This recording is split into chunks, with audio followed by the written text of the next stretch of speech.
Most of us are taught that absolute honesty is the bedrock of a friendship. We believe that to be a true friend, you must always show your real self. But sometimes the truth is the very thing that keeps a friend from succeeding. This was the case for Gopal, Arvind, and Sugandh. As children in the village of Rampur, they were inseparable. But as they grew into men, their lives pulled them in very different directions. Gopal lost his father and was forced to head to the city with almost nothing to his name. Arvind stayed behind, comfortable in his massive inheritance. Meanwhile, Sugandh moved away, eventually losing everything he had in a string of failed business ventures. Against the odds, Gopal found success. He turned his father's small savings into a fortune, becoming a self-made millionaire. Years later, he decided it was time to return home and find the friends he had left behind. But when he finally saw them again, Gopal did something unexpected. He didn't show off his wealth or share his success.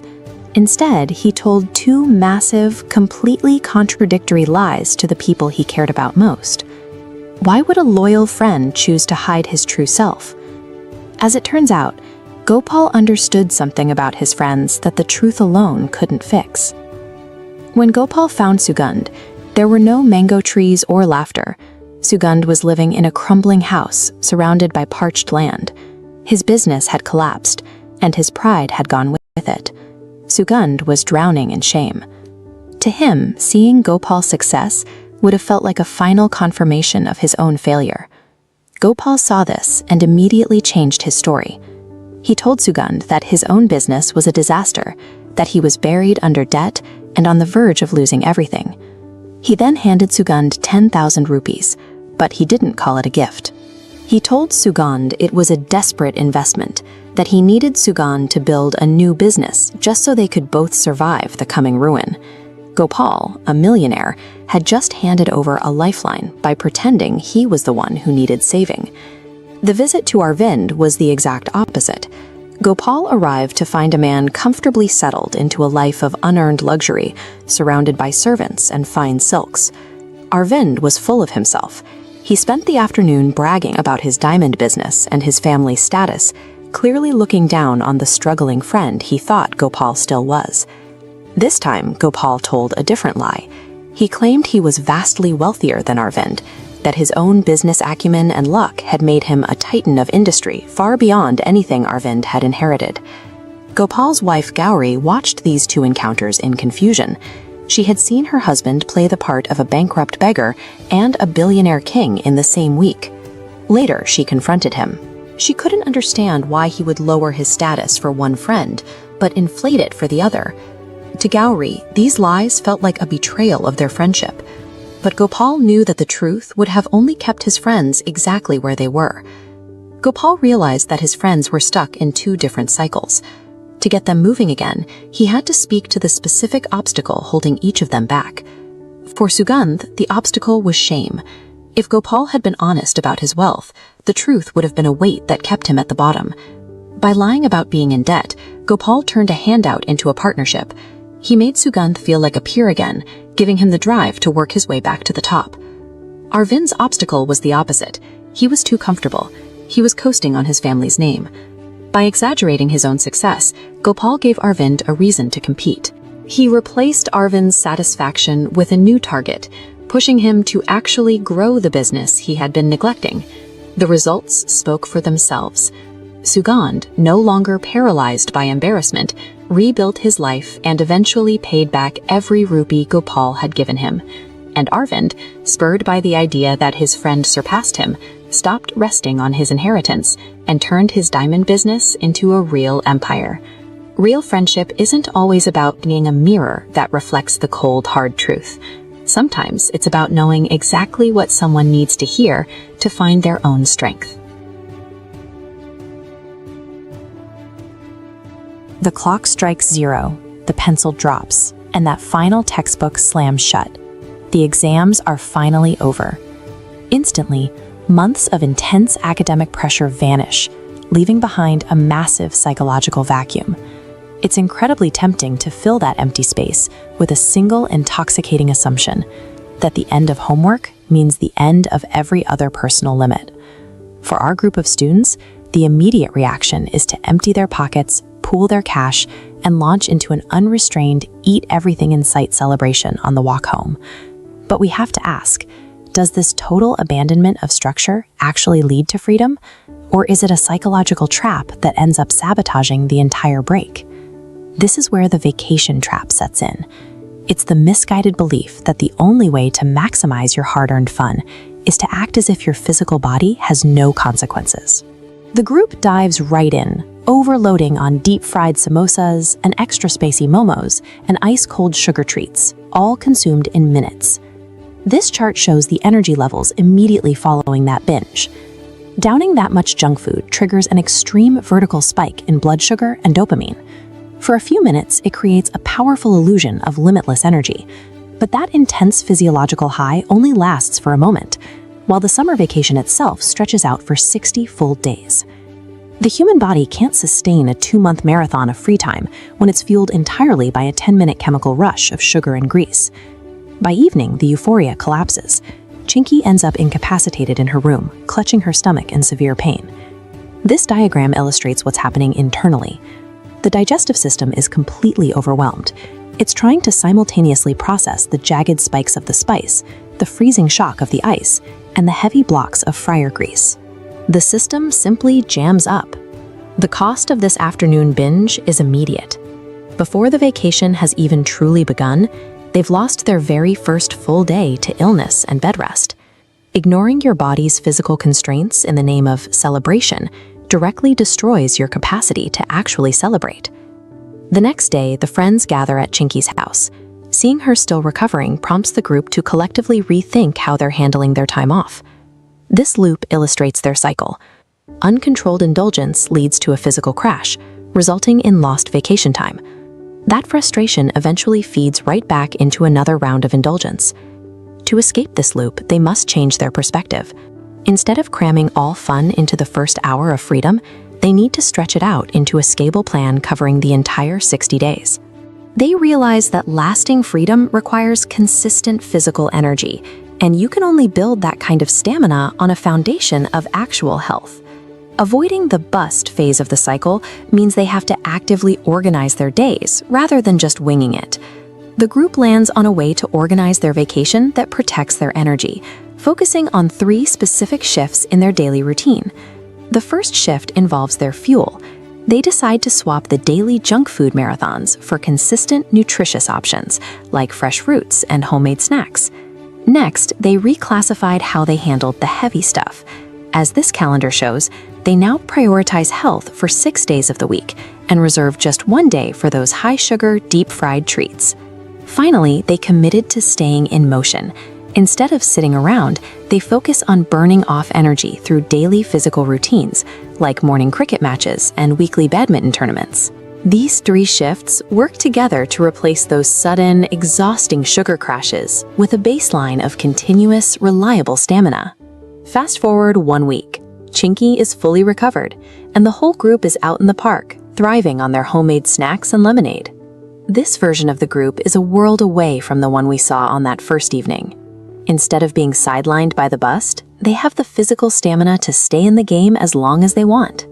By spacing out their treats and staying active, they end up experiencing significantly more joy overall, simply because their hours are spent playing instead of recovering in bed. An unforgettable vacation isn't found by losing control. It's built by matching healthy habits with active fun, ensuring you have the energy to enjoy every single day of the break. Consider 2 identical twins, Sonu and Monu. They live under the exact same roof, share the same parents, and operate under the exact same academic schedule.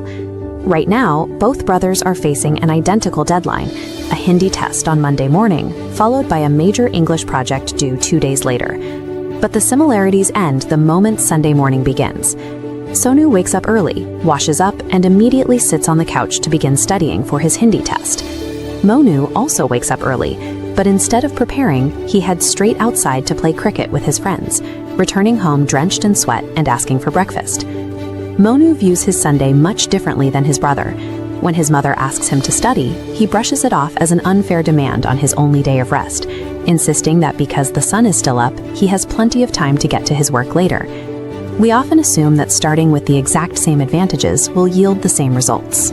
But identical starting conditions guarantee nothing when two people perceive and value a finite resource like time in completely different ways. Their mother, Seema, tries to enforce some immediate discipline. She sets a firm boundary, telling Monu that he must bathe and prepare for his day before she will serve him any breakfast or let him rest. Monu pushes back. He claims he will handle his studies in the evening, but he also introduces a specific theory about his future success. He tells his mother that when it comes to his grades, it is up to luck whether it is good or bad. This sets up the central mystery of the day. Is our destiny determined by a random, invisible force called luck? Or is it a direct, mechanical byproduct of exactly how we choose to allocate our hours? By deciding the outcome is out of his hands, Mono lets himself off the hook for the next few hours. The remaining day becomes a direct test. Will his gamble on luck actually pay off? Or is he simply avoiding the work in front of him? Sonu treats his morning hours as an investment. Because he knows the Hindi test is the most immediate challenge, he chooses to conquer that material first while his mind is sharp and the house is quiet. Monu, conversely, prioritizes immediate comfort. He wants his breakfast and his relaxation right now, actively choosing to push his responsibilities off to a vague, unspecified time in the future. Their father, Mohit, observes this and issues a direct warning before leaving for work. He tells Monu that those who do not work on time always end up in a state of regret, emphasizing that whether it's eating, playing, or studying, everything has its proper window. Monu dismisses the warning. Even with the stakes laid out, he tells his father that the evening is more than enough time to finish everything, knowingly choosing to spend his afternoon elsewhere. But the clock doesn't stop just because a task is ignored. Every hour Monu spends playing is an hour he'll eventually have to find somewhere else, likely when he's tired, rushed, and has no other options left. Because Sonu built momentum early in the day, he smoothly finishes his Hindi preparation and transitions right into his secondary task. He begins carefully putting together his English project without any of the stress of a looming deadline. As the afternoon slips away, Monu continues to spend his remaining time.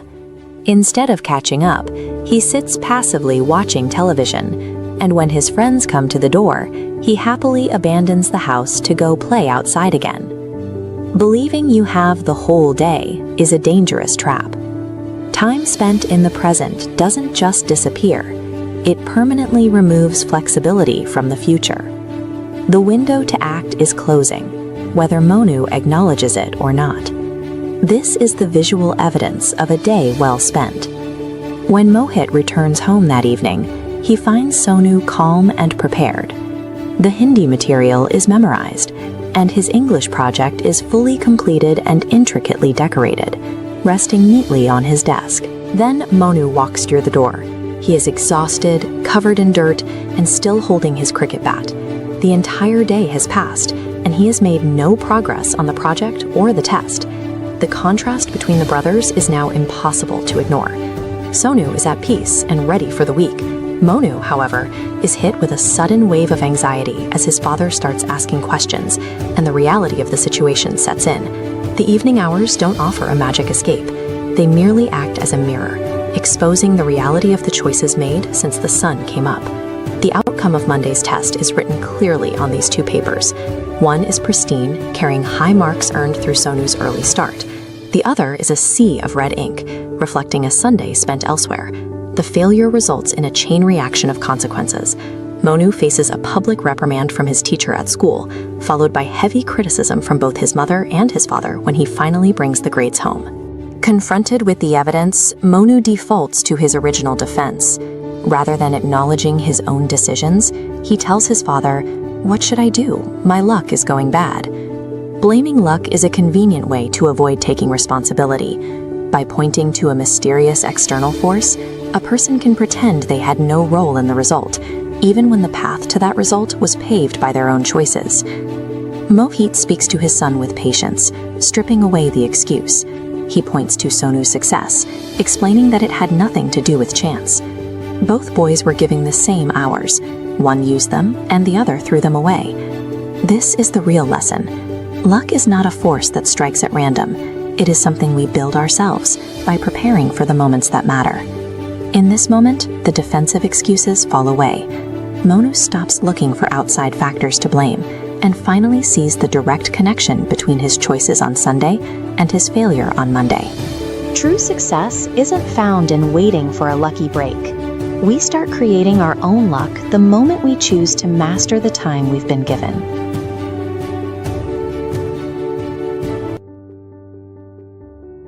By the mid-18th century, the 13 English colonies were thriving. They had grown into dense, bustling economic engines, deeply integrated into the British Empire's global trade network. Period maps show a stark divide. Tightly packed English colonies bordered New France, a vastly larger territory. In 1754, competing claims over the Ohio River Valley sparked the French-Indian War, a global struggle ending with Britain seizing nearly all French territory in North America. But the cost of this vast new territory was immense. To fund military campaigns across multiple continents, the British government had borrowed on a massive scale, ending the war with a national debt that threatened to collapse the imperial economy. Looking for a way to service that debt, Parliament turned to the colonies. They introduced the Stamp Act, which required the specific red revenue stamp to be purchased for newspapers, legal documents, and nearly every piece of printed paper used in daily life. Because the colonists had no elected representatives in the Parliament passing these laws, they argued the tax violated their traditional rights as English subjects. The move shifted the perception of London from a protective central government to a distant authority imposing its will without consent. Resistance was immediate and economic. Citizens organized widespread boycotts of British imports, hitting London's merchants hard enough that Parliament eventually voted to revoke the Stamp Act. That retreat was temporary. As this diagram shows, Parliament replaced the single stamp tax with a new series of duties on a wide range of essential commodities the colonies couldn't produce: glass, lead, oil, and tea. To ensure these new laws were enforced and to suppress the growing unrest, London took the drastic step of quartering 1,000 armed soldiers directly in the city of Boston. In March 1770, the tension of the occupation broke. A crowd of protesters began harassing a sentry with stones and ice. In the confusion, the soldiers fired into the crowd, leaving 5 colonists dead. 3 years later, physical defiance became more organized. Members of the Sons of Liberty boarded British ships in Boston Harbor and destroyed an entire shipment of tea to protest the ongoing tax. The Crown's response was a total crackdown. They deployed 4,000 additional troops to Boston and suspended the local government, Massachusetts, placing the colony under direct military rule. By moving from legislative debate to military occupation, the Crown replaced civil governance with armed force. With local laws suspended and soldiers quartered in private homes, the mechanism for peaceful compromise had been dismantled. In 1774, 12 colonies sent delegates to Philadelphia to coordinate a response to the loss of local government. This First Continental Congress represented the first time the colonies acted as a unified political body. While the Congress petitioned London, people in the countryside prepared for a physical conflict. They organized local Minutemen militias and began stockpiling weapons in secret. The flashpoint came in April 1775, when British troops marched to seize those weapons. Paul Revere and other writers galloped through the night and raised the alarm, allowing the militias to intercept the British at Lexington and Concord. These initial clashes, followed by a costly battle at Bunker Hill, forced the colonies to organize. They formed the Continental Army and appointed George Washington to lead it. By July 1776, the political goals of the rebellion were made official. This document, the Declaration of Independence, formally severed the colony's ties to the British Crown. This transition turned civil disobedience into a military campaign. A formal declaration and an organized army established the colonies as a sovereign power engaged in a war for statehood. The trajectory of the war changed after the Battle of Saratoga. By forcing the surrender of an entire British army, the American forces proved they could win a conventional, large-scale campaign. That success brought the conflict onto the world stage. As this map shows, France and Spain entered the war against Britain, sending the ships, troops, and financial aid necessary to challenge British naval dominance. This international support reached its peak at Yorktown. French naval forces blocked the British escape by sea, while American and French ground troops forced a final surrender. The 1783 Treaty of Paris officially ended the war. Britain recognized the United States as an independent nation and ceded all territory from the Atlantic coast to the Mississippi River. To govern this new territory, the states ratified the U.S. Constitution. Its opening words, "We the people," established a new system where government authority was derived from the citizens rather than a monarch. The war had consequences far beyond the Americas. France had incurred such a massive debt to support the revolution that it triggered a financial collapse at home, becoming a primary cause of the French Revolution. The chain of escalation that began with attacks on paper documents had reached its conclusion. By dismantling the absolute power of the crown, the revolution established a new template for government that would eventually influence political systems around the world.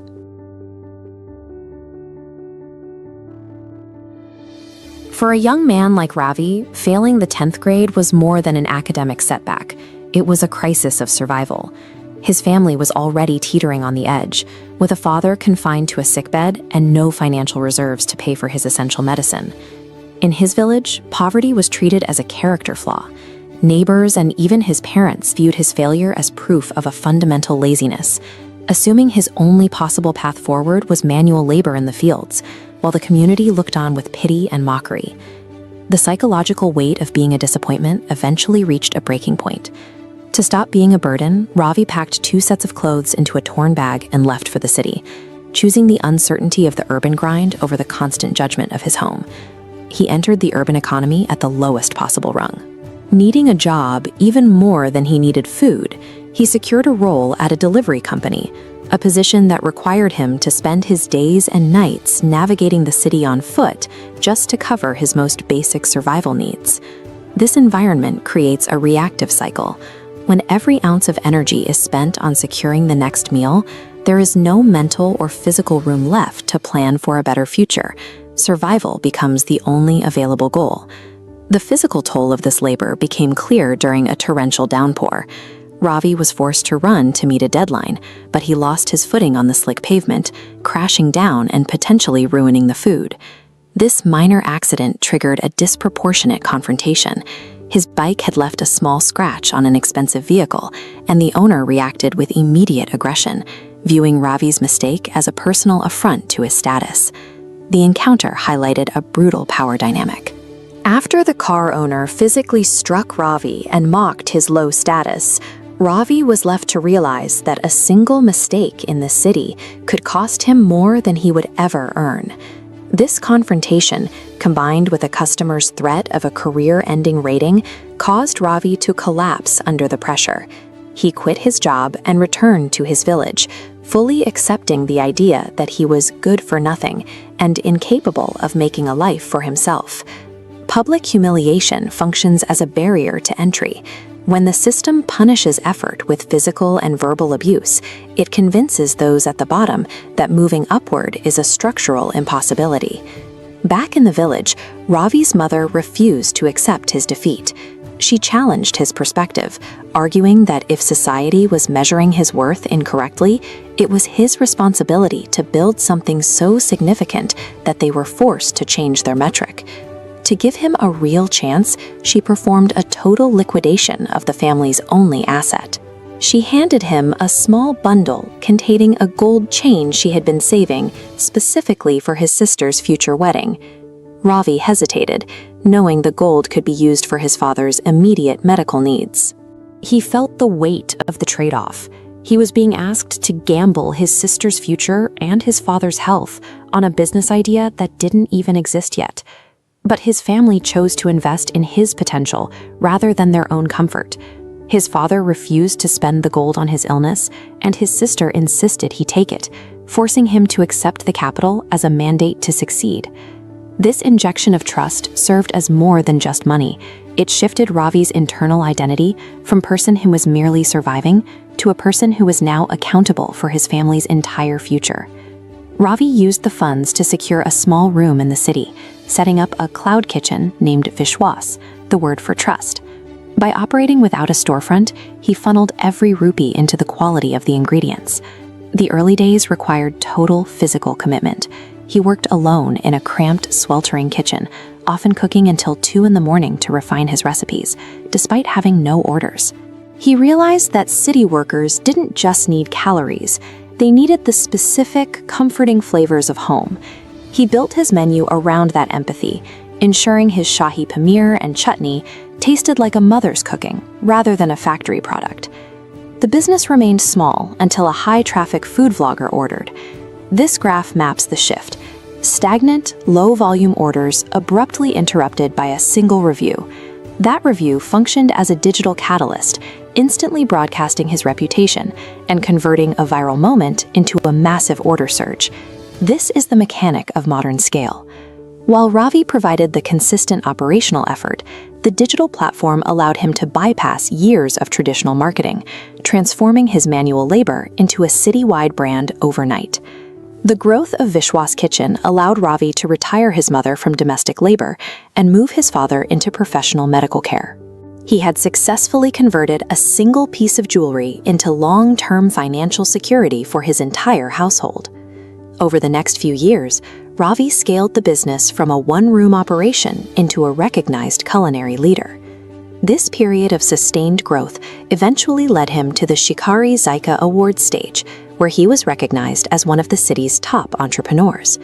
During his speech, he shared his core philosophy. His success wasn't built on secret ingredients, but on the trust he built with his customers. He treated every meal as a promise that no one who ordered from him would ever sleep on an empty stomach. The journey concluded with a final act of restitution. Ravi returned to his village to give his sister a gold chain, much larger and more valuable than the one she had sacrificed, fulfilling the promise he made when he first took her investment. Ravi's story suggests that the most effective dreams are those that keep you awake. They are the obsessions that force you to stop sleeping and start building, until your reality finally catches up to your ambition. Wine is one of our oldest traditions, but for the Roman Empire, it was also a standard piece of imperial infrastructure. They took a localized agricultural practice and integrated it into the structural plumbing of their state. Roman leaders used the vineyard as a tether. Wherever the legions marched, they planted vines, using wine as a deliberate tool to connect newly conquered territories to the cultural identity of Rome. This expansion required a massive logistical network. Roman roads and military outposts functioned as an artificial support system for the grapes, forcing a Mediterranean plant to take root in northern climates where it could never have survived on its own. In the ancient world, the widespread existence of wine was not a natural occurrence. It was a product of the brute force and stability of a massive empire. When the empire eventually fractured, that support system vanished. The roads fell into disrepair, the trade hubs emptied, and the artificial demand that kept northern vineyards profitable disappeared. This created an immediate geographic crisis. Without Roman intervention, the freezing winters of northern Europe were far too harsh for unprotected grapevines. The climate began to reclaim the land. Vineyards across the north were abandoned to the frost. For the next 200 years, the region's wine culture effectively died out, replaced entirely by the production of beer and water. Without the empire's protection, a tradition thousands of years old was on the verge of being erased by the geography of the Dark Ages. As the Roman machine vanished, the responsibility for the vine shifted to the Benedictine monks. They lived in isolation in remote stone abbeys, far from the politics of the fallen empire. Their interest in viticulture wasn't commercial, it was a requirement of their faith. Catholic communion strictly requires real wine to represent the blood of Christ. This created a survival crisis for the church. Without wine, there could be no communion. Without communion, their religious services were considered invalid. The very existence of their faith depended on a steady supply of grapes. This unyielding mandate forced these isolated monks to attempt what earlier farmers had deemed impossible, keeping the vines alive in a frozen landscape. To survive the cold, the monks abandoned traditional farming and adopted a rigorous experimental methodology. They treated the soil as a laboratory, working the rocky earth with obsessive attention to detail. They began compiling exhaustive written records. They tracked soil composition and logged unpredictable weather patterns, creating a centuries-long database of how the northern environment behaved. They mapped the movement of the sun across the hills. They mathematically calculated which specific slopes received the longest duration of light, seeking out every possible advantage the landscape could offer. This data allowed them to engineer a microclimate methodology. By identifying hyper-specific pockets of heat, they successfully kept Mediterranean vines alive in the freezing north. The dogmatic pursuit of a religious requirement accidentally birthed a modern, data-driven scientific method of agriculture. We see the result of this scientific mindset in the 1660s with the monk Dom Perignon. He was working in the hills of Champagne, a region defined by its punishingly early winters. One year, an early freeze stopped the fermentation in his cellar prematurely. When spring arrived and the weather warmed, the yeast woke back up inside the sealed bottles, restarting the process and creating an intense buildup of carbon dioxide. The pressure became so great that the glass bottles began to explode in sequence, acting like small bombs in the cellar. Rather than viewing this as a failure, Perignon used his monastic training to study the pressure. He learned to control the carbonation through experimentation with glass and seals, eventually refining these ruined bottles into the sparkling wine we know today. The monks did more than just keep the vines alive. Their centuries of data collection defined the maps we use today. The borders of the world's most prestigious wine regions overlap perfectly with the sites of these ancient monastic laboratories. We see a contrast in how traditions survive. Rome built a massive infrastructure through force, yet that system crumbled the moment the central authority failed. The preservation of human culture is often achieved not by the expansion of empires, but by the slow, quiet, and meticulous patience of those doing ordinary work. Consider the physical glass of wine you might hold today. It is more than just a commercial product. That liquid represents centuries of weather logs, soil experiments, and the physical effort required to keep a Mediterranean plant alive in a northern winter. It is the result of a continuous effort to document and understand the land. Every sip is the outcome of a 2,000-year journey, a living record saved from the Dark Ages by a few quiet who believed it was worth the effort to keep it alive. Think about a meal you know well. Somewhere on the plate, or sitting next to it in a paper carton, there is probably a pile of hot, golden fries. It is one of the most familiar, pervasive comfort foods on Earth.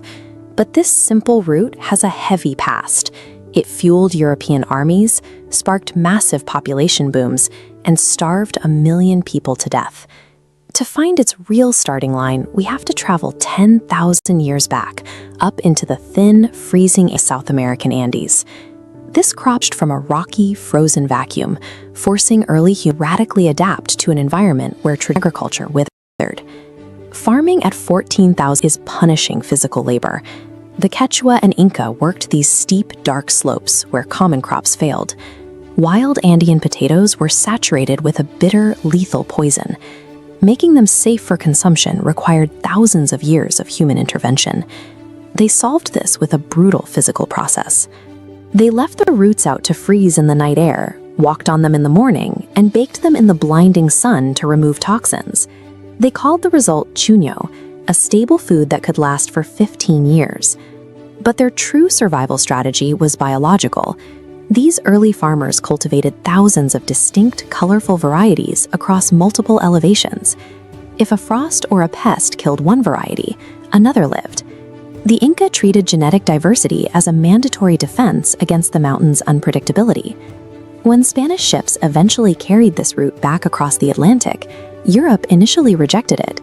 Because it was related to deadly nightshade, people branded it the devil's apple and refused to eat it for 150 years. King Frederick of Prussia finally forced adoption through a psychological trick. He planted a field of potatoes and surrounded it with armed guards to create a sense of artificial value. Convinced the king was protecting something precious, his subjects stole the potatoes at night and planted them in their own gardens. The crop eventually reached Ireland, where its massive caloric yield triggered a demographic explosion. In just 40 years, the Irish population nearly doubled. But in doing so, they completely discarded the Andean model. The Irish agricultural system relied almost entirely on a single cloned variety called the lumper. This absolute efficiency created a massive illusion of strength, masking a deeply fragile biological monoculture. In 1845, a ship arrived at the port of Liverpool carrying a microscopic wind-borne fungus. Because every single potato plant in Ireland shared identical DNA, the fungus met zero biological resistance. Within weeks, the leaves turned black. The nation's entire food supply rotted into soft, wet mush while still buried in the ground. 1 million people died from starvation and the diseases that prey on weakened bodies. Millions more fled on desperate, crowded coffin ships. While families starved, British economic rules prioritized market prices over human life. Grain ships and livestock continued to leave Irish ports, exported to foreign buyers, while the local population had nothing. The Great Famine was a total collapse, driven by placing absolute faith in a single, homogeneous solution. Today, the potato is the 4th largest crop on Earth. It feeds billions, cultivated on massive industrial scales, from India to China. Yet global agriculture is repeating the 1840s. Modern farms rely on fewer varieties than ever before, trusting their stability in massive fields of identical clones. This is why we built a backup drive in a remote mountain in Norway. The Svalbard Seed Vault holds 13,000 unique varieties of potato seeds. It is an emergency facility designed to protect against future systemic biological collapse. A single optimized solution is incredibly efficient, right up until the moment it breaks. To protect our future, we are relearning the ancient Andean wisdom. True resilience is only found in diversity. Long ago, in a kingdom walled by mountains, 2 princesses were born into a court lined by noise. Princess Teresa filled every corridor with a voice of pride and power, while her sister, Hannah, lived in absolute unnatural silence. Teresa's constant talking dominated every room, masking the problems of the kingdom, the starvation in the streets, and the rot within the palace, behind a wall of performative authority. Because Hannah couldn't speak, she learned to listen to the things others ignored. She felt the vibrations of the earth and began to decode subtle languages of the true rivers. While the court focused on who could speak the loudest, Hannah discovered that true perception requires the ability to be still. Her silence allowed her to hear a specific, uncomfortable sigh for help coming from the deep woods, a sound that was lost on everyone else. She left the palace behind, traveling into a part of the forest where the trees whispered of lies and unrest, sensing a growing sickness in the land. Deep in the forest, she found the Root Keeper, a mythical protector of the kingdom. When Hannah touched its bark, the ancient tree lit up, responding to her presence. The tree left a glowing lantern imprint on her palm and gave her 3 leaves, 1 red, 1 green, and 1 blue. These leaves were meant to reveal the hidden sins of the palace, the pride, greed, and fear that were hollowing out the kingdom's foundations. Hannah's long enforced silence had prepared her for this moment, giving her the focus needed to carry the tree's magic back to the palace. Hannah returned to the royal council chambers, using the glowing lantern on her palm to track the first hidden sin: pride. She found Sir Lancelot, a leader who was pushing the kingdom toward an unnecessary war just to prove his own military supremacy. When Hannah released the red leaf, Lancelot lost the ability to hide his motives. He openly admitted that he didn't keep peace. He only wanted a chance to show he was superior to his enemy. Hearing his true intentions, the council immediately voted to remove him, ending the march toward a needless battle. Next, the lantern led Hannah to an old collapsing amphitheater where the air smelled of a rich hidden feast. Inside, she found the royal chefs and nobles gorging themselves on rations stolen from the starving citizens. Hannah used the green leaf to collapse the theater's illusions. The entire feast was suddenly teleported into the middle of the village streets, exposing the theft to the very people who were starving. By forcing these actions into the light, Hannah made it impossible for the court to keep pretending that everything was fine.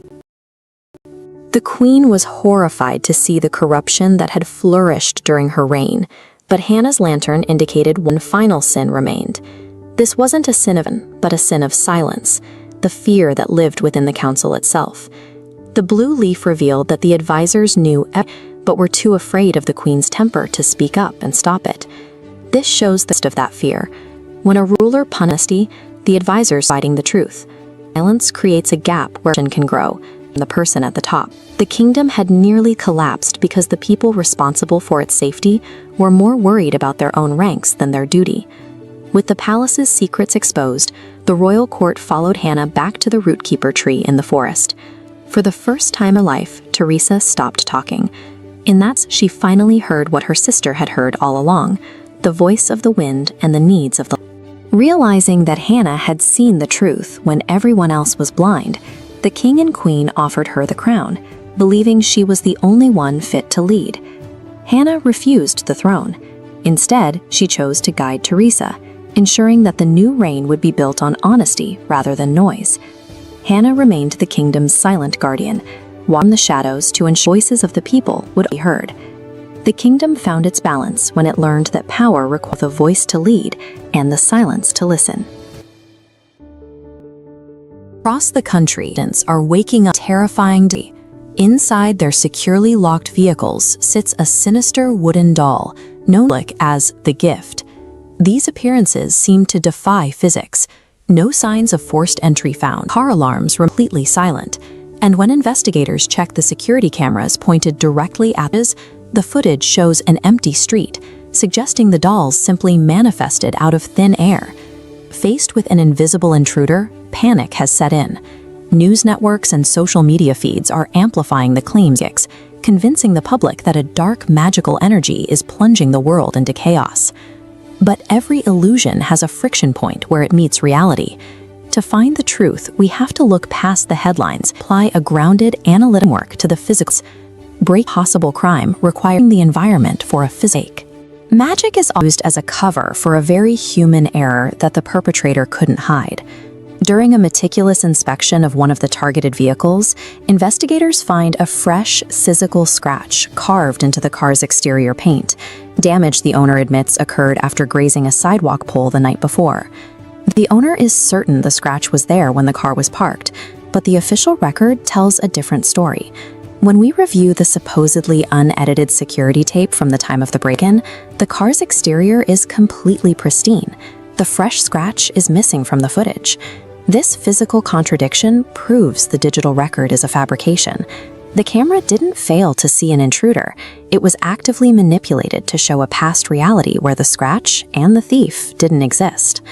Once the digital illusion is exposed, we can determine the mechanical method used to bypass the security systems. The perpetrators exploited a widespread technical vulnerability: smart home security systems connected to weak, easily compromised Wi-Fi networks. By hacking into these networks, the perpetrators patched a continuous loop of old, scratch-free footage directly into the live feed. This created a temporary digital blind spot, effectively erasing the car's surroundings from the authorities' view.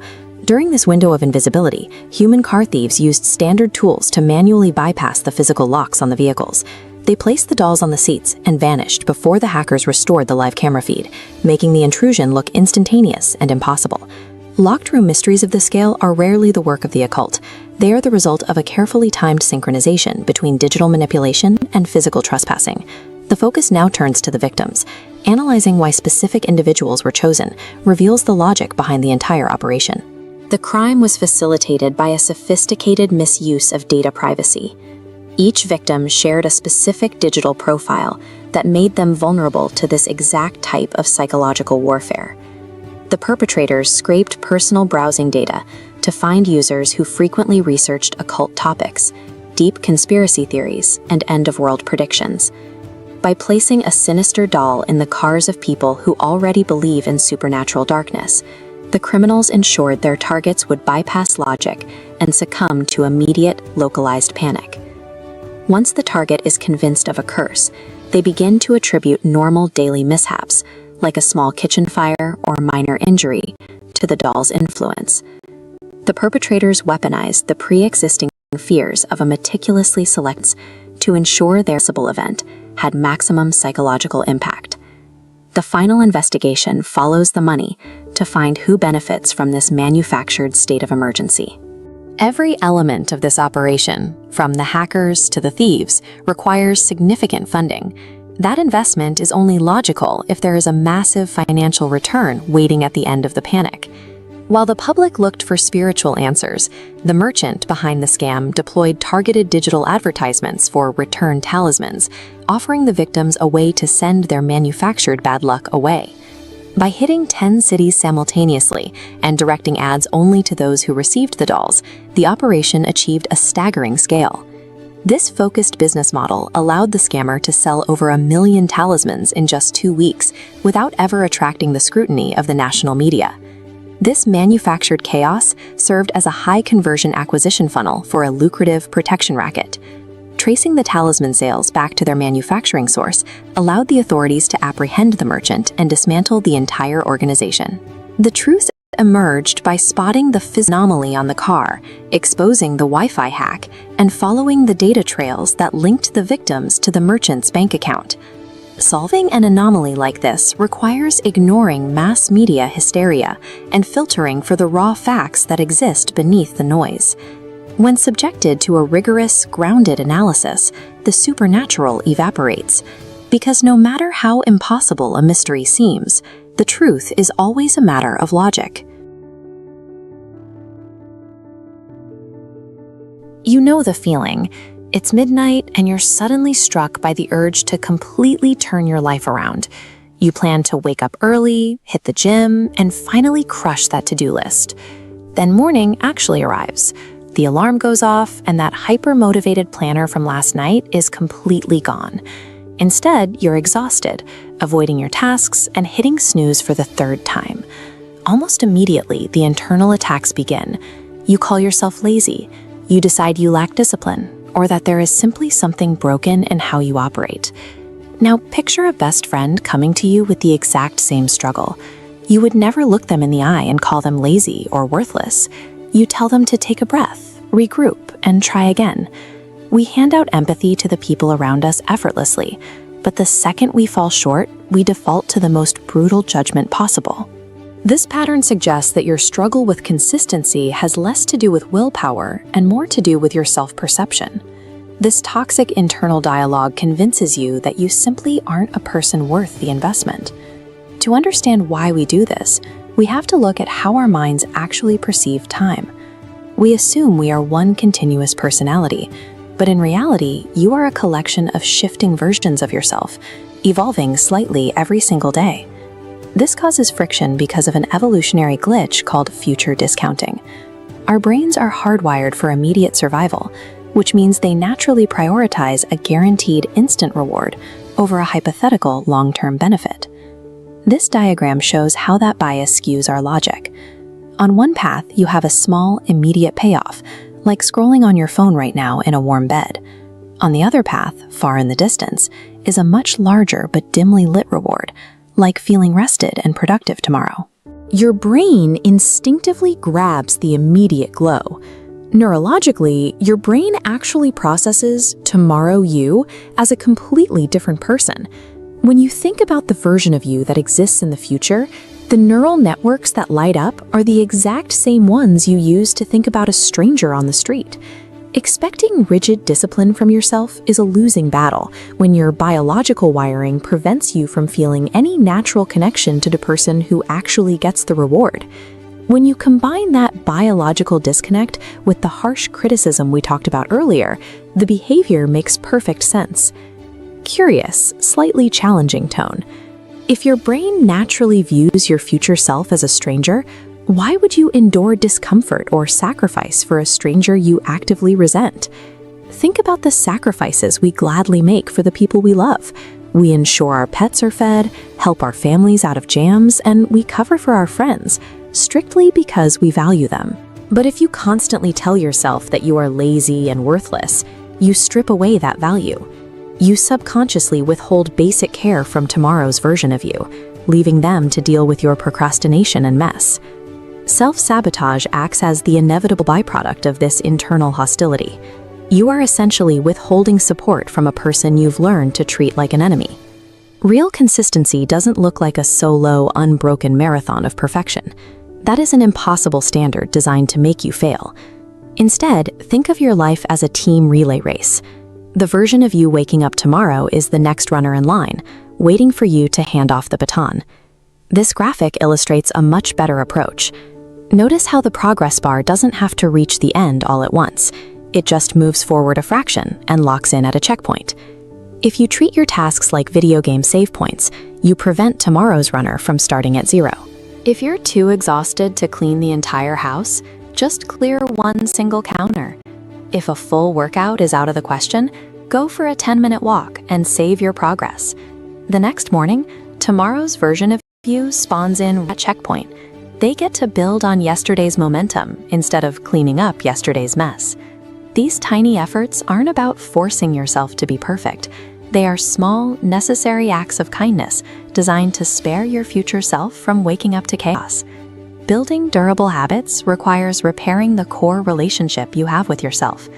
Try looking at tomorrow you as a younger sibling or a close friend, someone who is entirely reliant on you to set them up for a good day.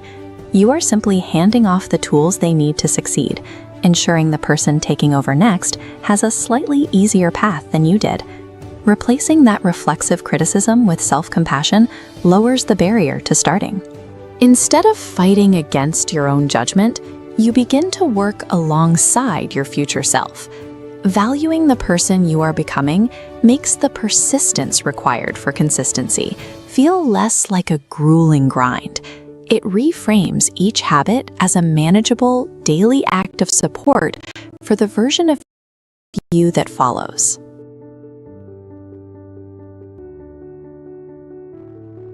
When you sit down to tackle a difficult project and find yourself paralyzed, your first instinct is likely to blame yourself. You might assume you lack discipline or are just procrastinating, but that physical tension is often a sign of a specific psychological block: toxic perfectionism. We are going to address that block now. Over the next few minutes, we will build a 4-step designed to change how your brain sees the possibility of failure.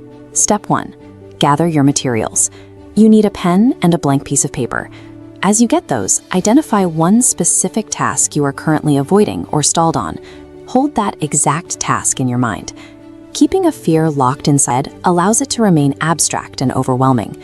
Moving that thought onto a physical piece of paper begins the process of externalizing it, turning a nebulous feeling into an object you can actually analyze. In Quadrant 1, use your pen to write your stalled task clearly in the top left section of your paper. To understand why this task is stalled, we need to categorize the type of perfectionism at play. Psychologists distinguish between personal standard perfectionism, or PSP, and external concern perfectionism, or ECP. This diagram illustrates the two drivers. On the left is PSP, where you are motivated by a genuine passion for progress. On the right is ECP, where your need to be flawless is driven by the fear of judgment or rejection from others. Evaluate the task you wrote in Quadrant 1. If your primary motivation for being perfect is the fear of disappointing someone else, write the letters ECP next to the task. Identifying the specific driver is the first step in unblocking the work. Labeling the fear as external concern perfectionism allows you to isolate the external pressure from the actual requirements of the task. Move to Quadrant 2. If you identified ECP as your driver, write the name of the person whose approval you are currently trying to win. This fear often stems from childhood environments where love felt conditional. In these homes, mistakes were not seen as learning opportunities. Instead, parents might have fixated on a 10% error rate rather than a 90% success rate. This timeline shows how that conditioning persists. Because absolute perfection was never achievable, your brain learned that fixing mistakes was pointless. You couldn't win, so your modern-day workflow now defaults to a panic and procrastinate loop. In Quadrant 2, write down that this panic is a reaction triggered by an outdated rule that no longer applies to your current work. Linking your current behavior to these past experiences helps reframe avoidance as a learned pattern. If a habit was built through repetition, it can be dismantled through that same process. Now move to the third quadrant. To break the panic cycle, write down this mandatory question. What can I learn from this obstacle? This diagram shows the biology of a perfectionism block.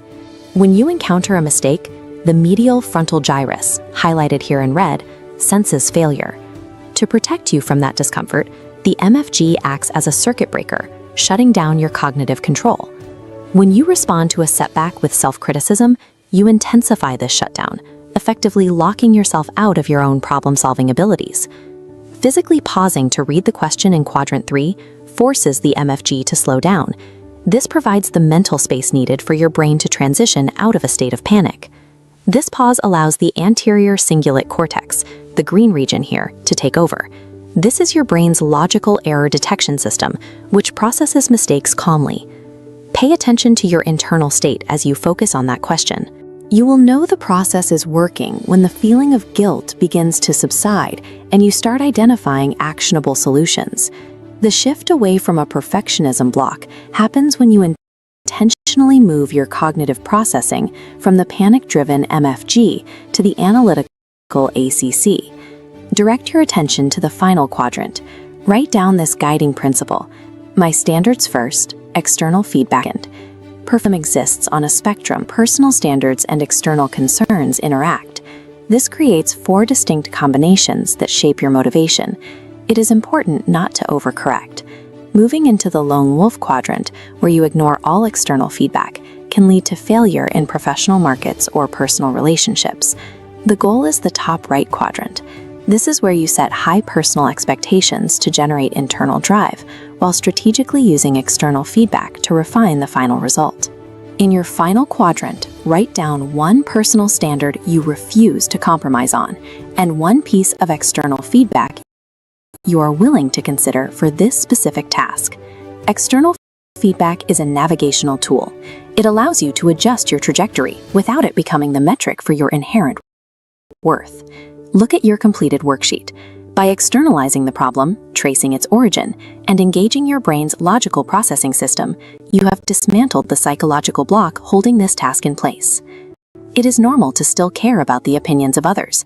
You do not have to choose between standards and external. The two can work together to improve output. Take your completed plan, set a 15-minute timer, and execute the very first physical step of your task right now. Perfectionism thrives in the theoretical, but taking even a small, flawed step in the real world provides the evidence your brain needs to move past the block. Chandraguptan built his fortune navigating the ruthless, high-stakes trade of global diamond markets. But when his wife passed away, leaving him to raise their infant son Dhanaraj alone, the merchant abruptly ceased all his travels, retreating to the quiet safe of his own home. He raised his son with total devotion, shielding him from every hardship. Consequently, Dhanaraj grew up without ever facing friction or deception. As a young man, he lacked basic street smarts, taking every word at face value and trusting people with a dangerous level of naivete.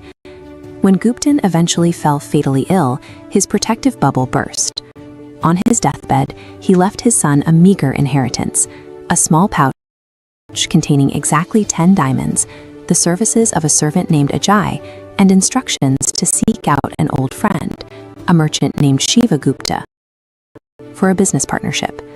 Chandraguptan possessed the skills to build a global empire, but he never passed those defenses on to his son. Dhanaraj entered adulthood with 10 diamonds in his pocket and no understanding of the people who would soon try to take them. Dhanaraj and his servant traveled to the estate of his father's old friend, hoping for guidance and the promised hand of his daughter in marriage. Instead, Shiva Gupta, now incredibly wealthy, looked at the boy's empty pockets and laughed. He brutally rejected the partnership, mocking Dhanaraj as a beggar who had no right to his family. To add insult to the rejection, the merchant offered a piece of deeply sarcastic advice. He told the boy to take his 10 diamonds, bury them in the dirt, and wait for a diamond tree to grow. Rather than recognizing the insult, Dhanaraj took the instruction literally, and his servant Ajay immediately exploits this total lack of awareness. Playing along with the cruel joke, the servant eagerly encouraged Dhanaraj to walk out to an empty field and bury his inheritance. The trap snapped shut that very night. While Dhanaraj slept, dreaming of a tree made of jewels, Ajay returned to the field under the cover of darkness. He dug up the 10 diamonds and fled the village, completely abandoning the boy who trusted him. In a matter of days, the heir was reduced to nothing. His ruin didn't happen because he lacked capital. It happened because he was incapable of recognizing malice. First in the sarcasm of his father's friend, and then in the false loyalty of his own servant. Unaware of the theft, Dhanaraj spent the next 5 days diligently watering an empty patch of cracked dirt. He had lost his father, his friend, his servant, and his wealth, yet he remained trapped in a cycle of naive hope. At this absolute low point, a true test of character arrived. A homeless man, starving and exhausted from traveling through the forest, stumbled the impoverished heir and begged for a single meal. Dhanaraj had virtually nothing left. He was hungry and facing total destitution. Yet, defying every instinct of self-preservation, he took the meager rations he had saved for his own survival and handed them entirely to the stranger. The traveler was a deity in disguise. Moved by the boy's willingness to give when his pockets were empty, the deity revealed the truth. He explained exactly how Ajay had manipulated the situation, stolen the diamonds, and fled. The mechanics of karma operate a strict ledger. True, enduring value is rarely generated when it's comfortable. It is built through the capacity to perform an act of selflessness at the exact moment you have reason to hoard what you have left. But the deity didn't magically restore the 10 diamonds. Instead, he gave a bizarre set of instructions. Return to the exact same empty hole where he had been betrayed. Take a shovel. Dig. This chart diagrams the and psychological command. Raj had to see the site of his deviation and his shovel into the dirt, past the shallow top where his initial end had been buried, forcing him to sweat and bleed reward he could see. Deep below the surface, his shovel struck solid wood. He unearthed a massive ancient chest filled with gold, rubies, and bronze, but more importantly, it contained a heavy ledger.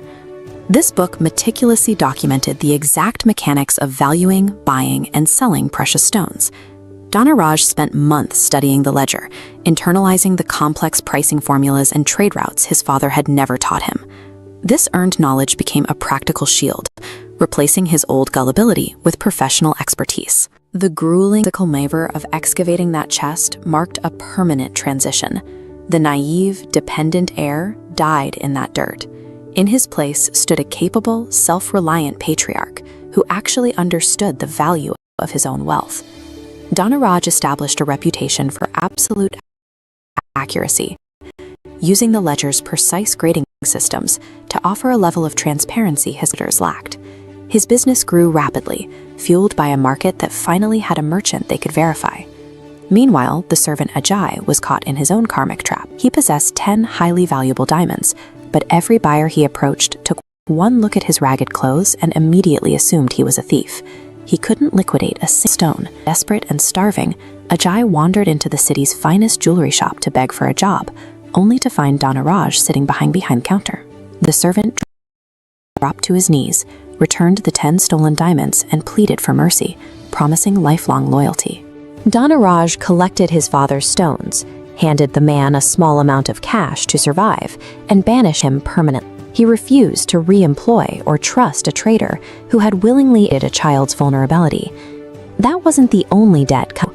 Across the region, Shiva Gupta, the man who originally mocked Dhanaraj, was watching his own business empire bleed dry. His clients were abandoning him, flocking instead to the city to take advantage of the fair, honest pricing offered by Dhanaraj. Forgiveness has its place, but a balanced life requires structure. Before you can offer grace to others, you have to establish absolute boundaries, dispensing strict justice against those who act with intentional malice.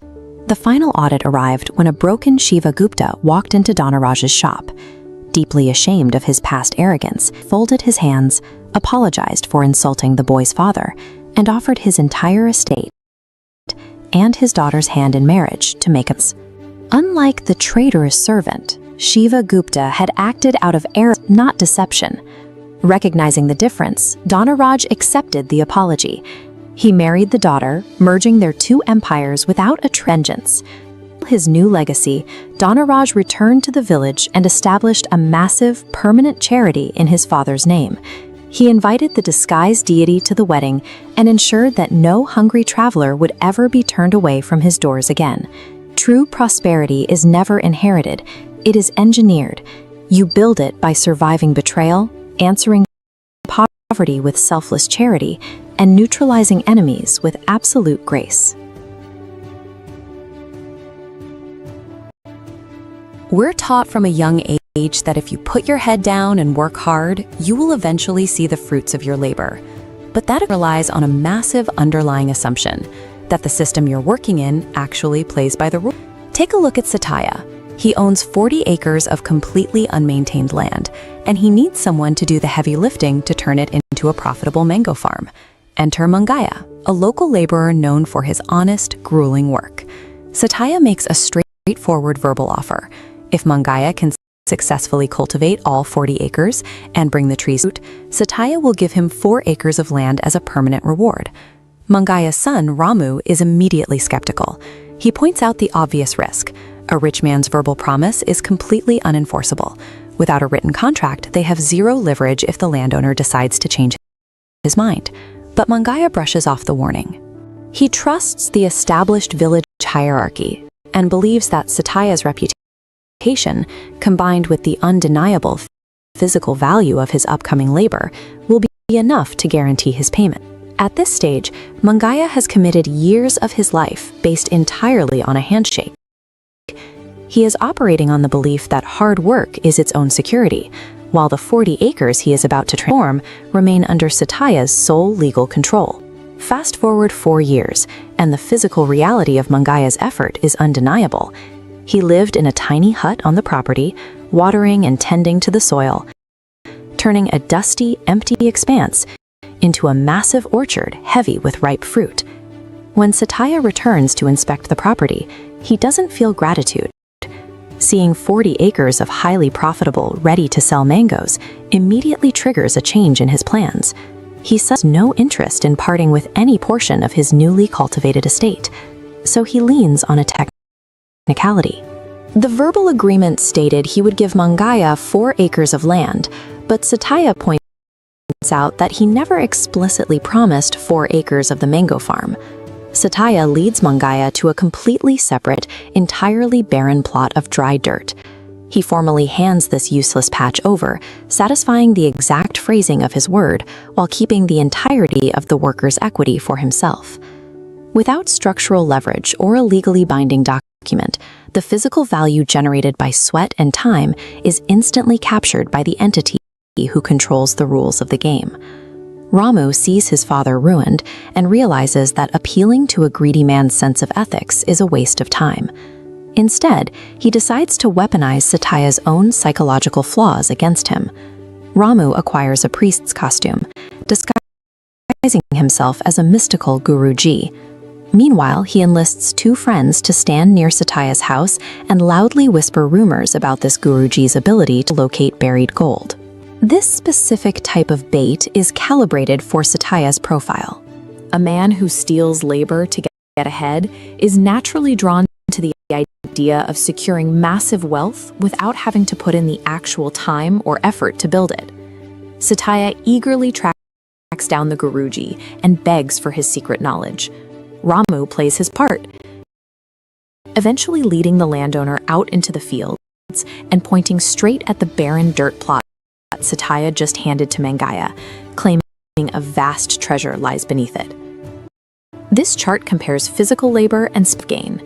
We see a steady line of growth and steep promised shortcut. Focusing entirely on that sudden climb creates a massive blind spot between patient and reality. By dangling a seemingly perfect shortcut, Ramu totally disconnects Satya from objective reality. The man who prided himself on being a cunning manipulator suddenly becomes the easiest person in the village to mislead. Convinced he is sitting on a gold mine, Satya rushes back to Mangaya. He needs to reclaim that useless patch of dirt before anyone else realizes what is supposedly buried beneath it. Following Ramu's instructions, Mangaya pretends he doesn't want to sell. This feigned reluctance spikes Satya's panic, terrifying him of losing the phantom gold. The landowner begins aggressively bidding against his own interests. The offers escalate quickly. 10 acres of mangoes, then 20 acres. Finally, in a frantic attempt to secure the dirt plot, Satya offers his entire 40-acre cultivated fruit farm in exchange for the small, barren patch. This time, Ramu makes sure they don't rely on a handshake. Mangaya agrees to the trade only after Satya has signed a legally binding contract, transferring the 40-acre orchard over to him immediately. Satya is so focused on the potential gold that he doesn't hesitate. He trades 40 acres of thriving, physical assets for a single patch of dust, using a legal document to finalize his own exit from the farm. The moment the paperwork clears, Satya rushes to his newly acquired plot and starts digging. He slams his shovel into the earth for days on end, kicking up clouds of useless dust, only to slowly realize there is absolutely no gold beneath the surface. While Satya exhausts himself in an empty hole, Mangaya and his family take their place on a thriving agricultural ecosystem that will sustain them for years to come. Mangaya's initial 4 years of sweat generated something real. His work produced a physical asset that could be harvested and sold, regardless of the verbal games Satya play. Satya, on the other hand, traded away an incredibly valuable asset for a psychological phantom. He let hire for a shortcut, that an imaginary hoard more than the tangible right in front of him. Approaching the world with honest labor might make you temporarily vulnerable to exploitation, but letting greed dictate your decisions can lead to a much more permanent loss, causing you to systematically trade away your reality for an illusion. In the quiet, dusty village of Simranpur, Rahu and Maya live a life defined by limitations. The daily wages barely cover their basic needs, yet Rahu doesn't mind the hardship. He works as a day laborer, returning home exhausted but completely at peace, finding deep satisfaction in earning an honest wage, no matter how small. Maya sits in the exact same house, looking at the exact same walls, but experiences a completely different reality. She detests their poverty, spending her days resenting their situation and obsessing over the expensive cars and massive bungalows she feels she deserves. You have two people sharing a life, pulling in violent opposite cycle directions. Rahu's acceptance against Maya's relentless desire for creating a poker in their living room that's a release valve. Maya decides to take control of her circumstances. She dusts off a dormant, practical skill she picked up before she was married, making homemade ice cream. She doesn't take a shortcut here. She takes what little cash Rahu brings home, invests it entirely into high-quality milk and fresh ingredients, putting in the physical sweat equity that is required to produce a great product. Rahu fully supports the venture, but he offers a specific warning. He tells his wife that while climbing out of poverty is a worthy goal, the business will only survive if it stays anchored to absolute honesty. At this point, Maya is playing by the rules. She pours her labor and resources into a high-quality product to improve her family's standing. Ambition paired with integrity works, and she is earning up. It is the middle of peak summer. When Maya rolls out her fresh, high-quality ice cream, the village children swarm the cart, creating an immediate, massive spike in demand. This line graph charts the reality of her new business. You can see sales volume and revenues spiking in a steep upward trajectory. Watch the math change, slightly reducing portions while increasing price, shows the cost per unit line to plummet and the revenue line to surge upward, a massive whap. The market doesn't punish her for this right away. Her customers are already hooked on the great taste she established in week 1, so they keep handing over their money based on sheer brand trust. Her initial objective, saving enough to buy her own physical cart, comes and goes. The finish line moves, replaced by an open-ended, bottomless demand for total luxury. The financial numbers are still climbing, but they are now completely decoupled. Maya is no longer being compensated for the value she provides. She is successfully exploiting the loyalty of her own community. Looking for even more margin, Maya crosses a fatal line. She strips out the premium ingredients entirely, secretly substituting them with cheap, toxic alternatives to keep her costs practically at zero. The physical product degrades. Longtime customers notice the foul taste immediately, returning to complain about the murky, unappetizing puddle melting in their hands. Confronted with these complaints, Maya makes a deliberate choice to gaslight her buyers. She tells them their palates are off, or they must have eaten something bad earlier in the day, desperate to keep the cash flowing. Then the inevitable happens. A customer consumes the tainted ice cream, violently ill, and files a formal complaint. Health inspectors arrive, run chemical tests on the batch, and uncover the toxic fraud.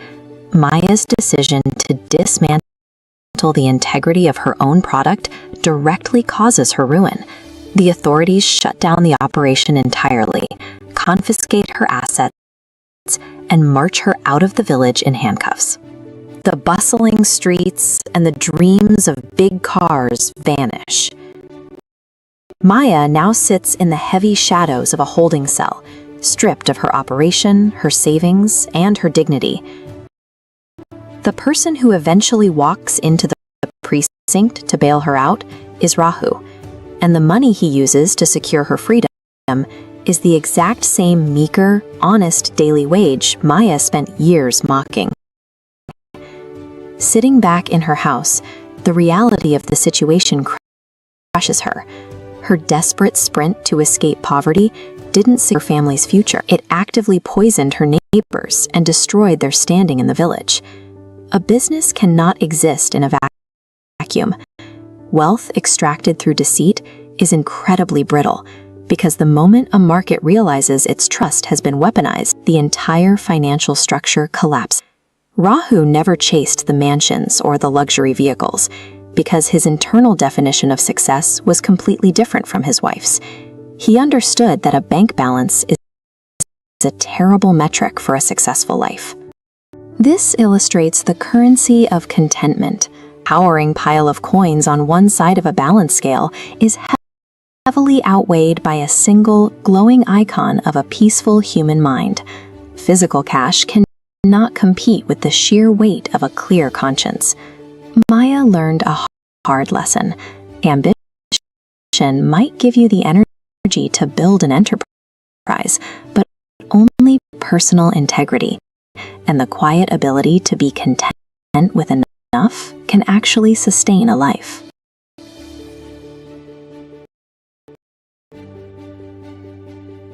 In the village of Palavakam, a lethal and unidentified virus began tearing through the population. This pathogen multiplied so rapidly that it left the community with almost no time to mount a defense. Among the infected were the children of two friends, Shiva and Samaya. Both fathers watched as their children's health deteriorated, knowing they had only a few days to find a cure before the illness became terminal. The only person capable of treating the virus was a doctor located in a distant city. With no working cart available, the two men had to attempt the journey on foot, navigating a steep mountain shortcut to save time. This scenario triggers the ticking clock dilemma. As shown here, when the window for survival presses, the psychological pressure often forces individuals to abandon their foundational morals in favor of immediate, self-interested action. The trek across the mountain became a test of this psychological pressure. The physical race against the disease was matched by an internal struggle to maintain their humanity under the weight of an impossible deadline. The mountain shortcut was a narrow 2-kilometer path cut into steep terrain. It was an isolating environment where help was unlikely to arrive for anyone who stumbled. Halfway through the journey, the fathers encountered a young couple stranded with a stalled bullock cart. The husband was in the middle of a medical emergency, doubled over in pain and unable to continue driving. Somaya viewed the encounter through a lens of extreme scarcity. He believed that every minute spent aiding a stranger was a minute stolen from his son's chance of recovery, so he chose to leave the couple behind and run toward the city. Shiva made a different choice. Despite the critical state of his daughter, he stopped to fetch water from a nearby temple and stayed to provide immediate care for the suffering man. This decision cost Shiva hours. When the young man proved too weak to stand, Shiva took the reins of the cart himself, committing to drive the couple the remaining distance to their home near the city. In a crisis where time is the primary currency, Shiva's appeared to be a catastrophic mistake. He was spending his daughter's final hours, saving a stranger who had no clear connection to his own survival. The consequences of these two different strategies became clear the moment the men reached the city limits. Somaya reached the city clinic ahead of schedule, but his speed didn't matter. The doctor he was looking for had already left to attend to an emergency house call at a private estate, leaving Somaya with no way to proceed. This illustrates the selfishness trap. A straight-line approach that ignores the surrounding environment is highly efficient until it hits an unpredictable. Without a network or external allies, the individual had a plan when they sent a physician to the estate to treat his son's pain. Because Shiva was standing in the landlord's courtyard, he found himself face-to-face with the very doctor both fathers had spent the day searching for. Somaya's focus on speed left him stranded in an empty office. Shiva's detour, though it seemed like a delay, actually put him in the only room where the doctor was currently available. Inside the estate, the doctor administered medicine that quickly resolved the landlord's son's stomach pain, stabilizing him within minutes. When the doctor heard that Shiva had risked his own daughter's life to help a stranger on the road, the professional dynamic changed. The doctor realized the scale of the sacrifice Shiva had made. This demonstrates reciprocal altruism. An extreme act prompted override rules, creating an obligation that triggers a response far greater than the act. The doctor, by abandoning his traveling baggage with Shiva, the landlord's gratitude removed the logistical barriers that had previously stood between Shiva and the medicine. By helping the son, Shiva had secured the help of the father and the doctor simultaneously. The doctor arrived in Palavakam in time to save Shiva's daughter. Then, at Shiva's request, the doctor visited Somaya's home as well, providing the same life-saving treatment to his son. Somaya returned to the village later that night, expecting to find his son dead. Instead, he found the boy healthy, alive only because the man he had abandoned on the mountain had chosen to help a stranger. This journey suggests that integrity functions as a survival tool. The detour Shiva took to save a stranger ended up being the direct path to his own family's recovery. In a village far from the city, Ramesh's parents live a life rooted in the present. As farmers, their daily routine relies on direct cooperation, physical connection, and consistent act. After finishing their seasonal farm work, they travel to the city to visit Ramesh, his wife Geeta, and their two daughters, Radha and Sita, in the living room, but their focus remains locked on the screens in their hands. The grandparents' passion of a proper reunion hits an immediate wall. The smartphones act as barrier, prevent parents from offering even a seating or looking up from their devices. Physical proximity loses its value when mental presence is missing. This creates a jarring disconnect for anyone expecting authentic connection. Top-down schematic breakdown of the house, solid layers of digital focus around the parent node, blocking communication line. As the table transfer works, The children's academic help shred and bounce parental barriers. In reality, when the girls ask for guidance with their studies, they are met with the backs of their parents rather than encouraging faces. The grandfather watches this pattern repeat every evening until he finally steps in to tutor the girls himself. He identifies this chronic distraction as a form of active neglect. Digital devices systematically dismantle the shared daily rituals, like family dinners and collective study, that keep a family unit functional. The household tension reaches a peak on Ramesh's day off. Sita approaches him to talk about a school bully, a vulnerable attempt to secure his emotional support. Ramesh fails to engage. He offers a few distracted murmurs, never breaking eye contact with his screen to process his daughter's distress. Feeling ignored, Sita pivots to her mother, Geeta, hoping for the attention her father denied her. Geeta mirrors her husband's behavior. She assumes Ramesh is busy and returns to her phone, leaving Sita completely isolated. A single tear forms as the harsh light of the screen reflects in the child's eyes. Sita finally breaks down, telling her parents they only care about their phones before running to her room. She has become invisible in her own home. By ignoring a direct plea for help in favor of a screen, Ramesh and Geeta have traded their daughter's trust for digital distraction. Watching his granddaughter run away crying, the grandfather reaches his limit. He interrupts the silence of the house with a loud command, forcing Ramesh and Geeta to finally look up. He delivers a blunt diagnosis, calling them out for prioritizing a digital echo chamber over the physical human standing right in front of them. He cites the evidence, a lack of loving conversation, the ignored homework, and the fear to hear Sita's cry for help. Ramesh and Geeta are shocked into silence as they are forced to see the emotional distance they have created. The grandfather's intervention shatters their sense of normalcy, forcing them to confront the damage their habits have caused. The next morning, Ramesh and Geeta apologize. They recognize their failure and commit to establishing physical boundaries with their devices. They implement a new rule. Every evening, their smartphones are placed inside a wooden drawer and firmly shut, removing the temptation to scroll.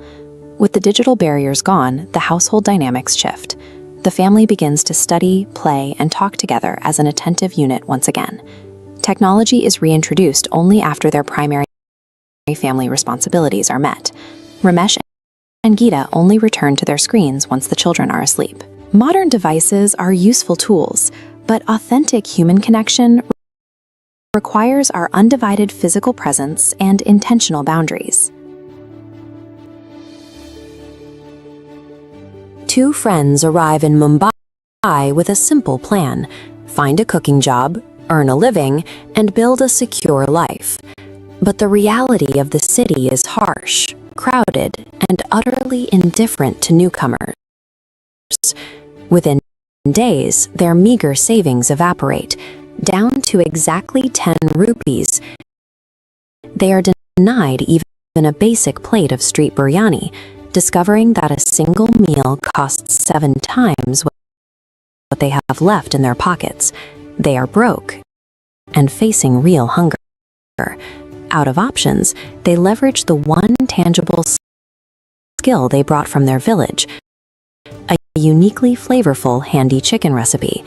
Knowing that millions of other workers in the city are just as hungry and priced out as they are, they make a calculated pivot to feed the working class. This chart shows the standard cost of a meal in Mumbai to their new model. By price of high-quality handy chicken at just 10 rupees, they can undercut the 70 rupee murdered. The sheer volume of working-class customers floods their stall, turning a desperate survival tactic into a booming daily business. By solving their own problem of finding affordable food, Rohan and Rajat solved it for their entire neighborhood. Honest labor, scaled intelligently, provided a stable escape from urban poverty. The demand grows so intense that the two founders can no longer handle the rush alone. They are forced to hire an assistant just to keep the fire burning and the plates moving. Amidst the chaos, an old face appears. A childhood friend from their village, now calling himself Rocky, rolls up to the stall. But Rocky hasn't spent his years sweating over a stove, he has somehow acquired sudden immense wealth without participating in the traditional labor system. Rocky hires his old friends to cater a private party at his farmhouse. Overnight, Rohan and Raja are pulled from the dusty streets and dropped straight into an isolated environment of sprawling estates, exotic luxury cars, and heavy spending. The 10 rupee handi chicken is no longer just a village recipe. It is a city-wide phenomenon. A crowd this large eventually draws the eyes of people who see the bustling stall not as a kitchen, but as a perfect logistical opportunity. At the farmhouse, the contrast is stark. Rohan and Rajat are exhausted, their clothes stained from the heat of the fire, while Rocky's guests float through the evening effortlessly, displaying wealth that is totally detached from physical labor. Watching the guests, Rajat does the math. He realizes that even if he works from dawn until dusk for the rest of his life, selling 10 rupee plates of chicken, it will never generate the kind of money casually parked in Rocky's driveway. The next morning, Rocky offers a solution to that math. He reveals that his wealth comes from supplying drugs, and he proposes a partnership. Rajat just needs to use his highly trusted, bustling street food cart as a quiet distribution point. Rocky manipulates Rajat by presenting a skewed equation for doing exactly what he already does: massive profit margins, the promise of absolute protection, no extra physical labor, just passing a small packet alongside a plate of food. When a worker is exposed to frictionless, disproportionate wealth, the slow, steady progress of honest labor begins to feel like a trap.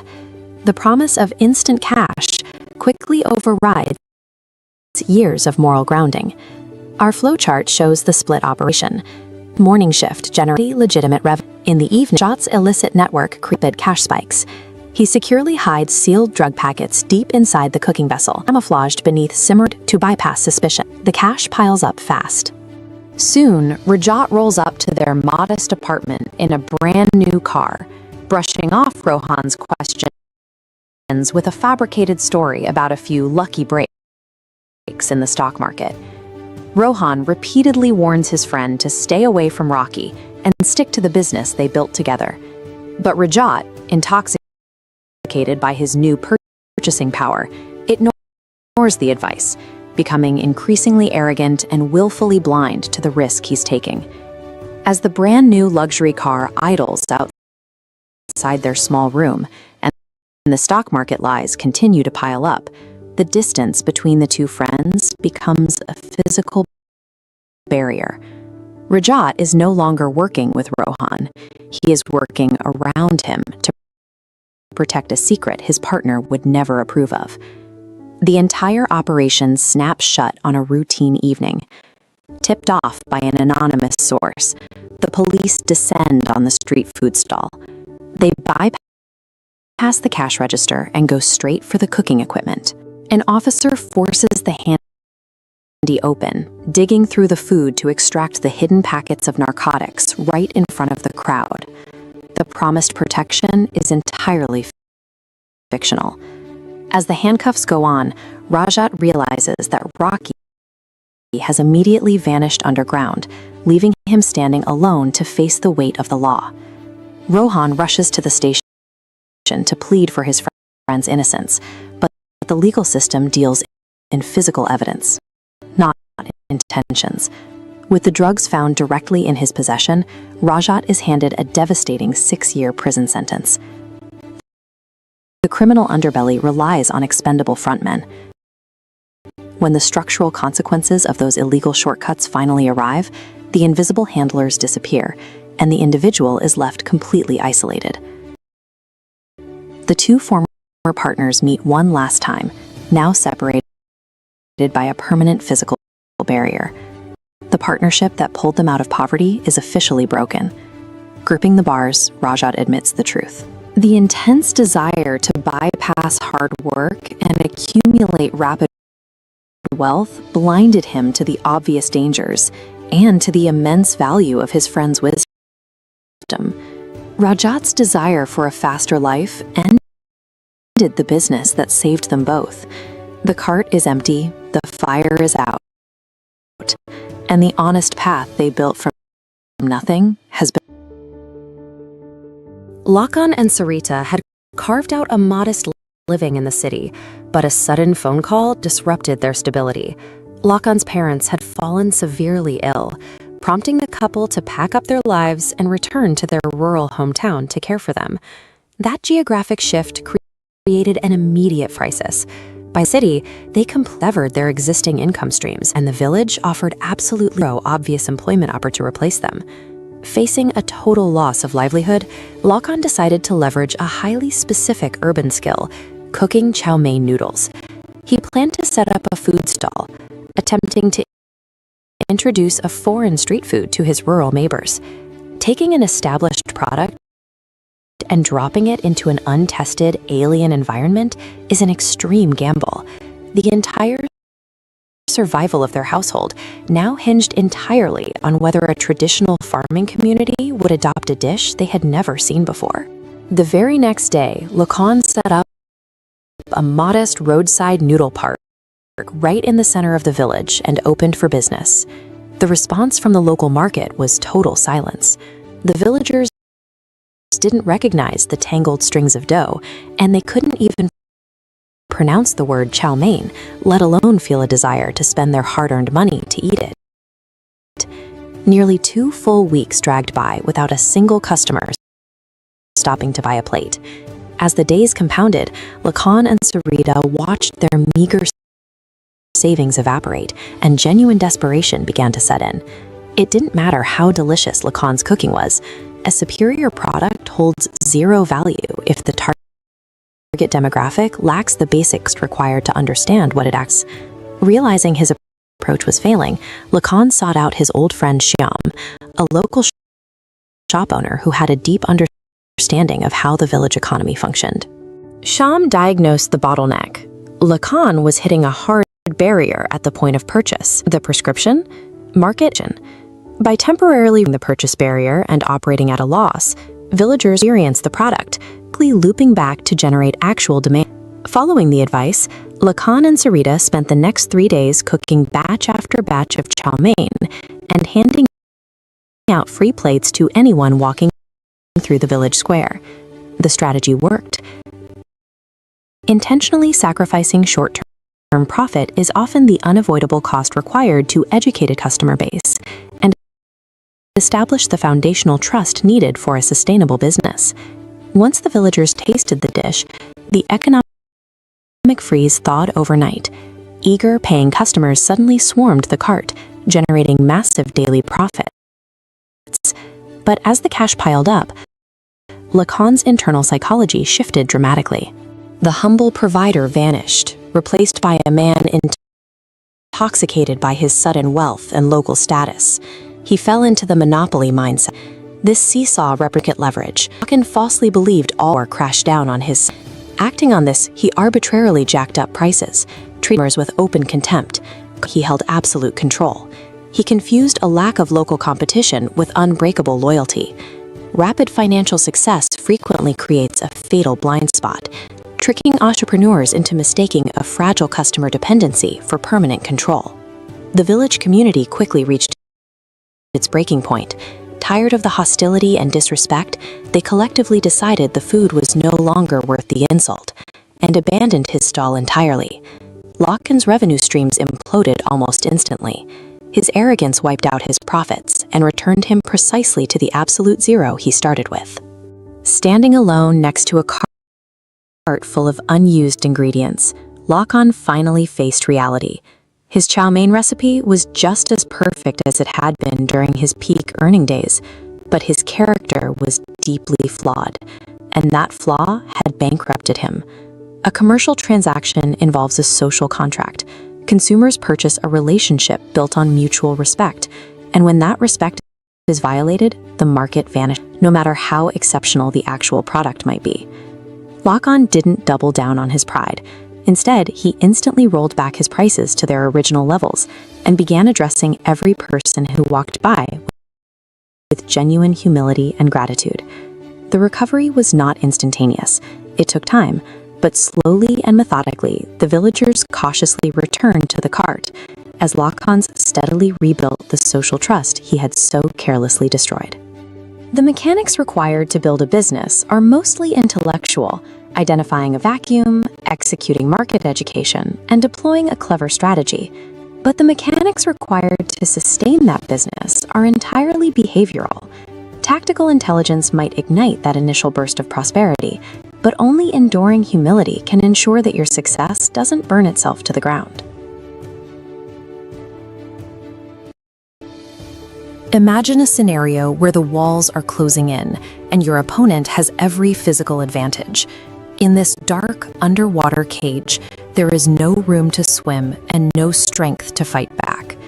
Above the surface, a fisherman is following a strict routine. He isn't interested in the nature of the river. He is focused on volume. Every pull of the net is a calculation of how much weight he can move to the market rise. When he finally hauls his gear onto the bank, the weight is missing.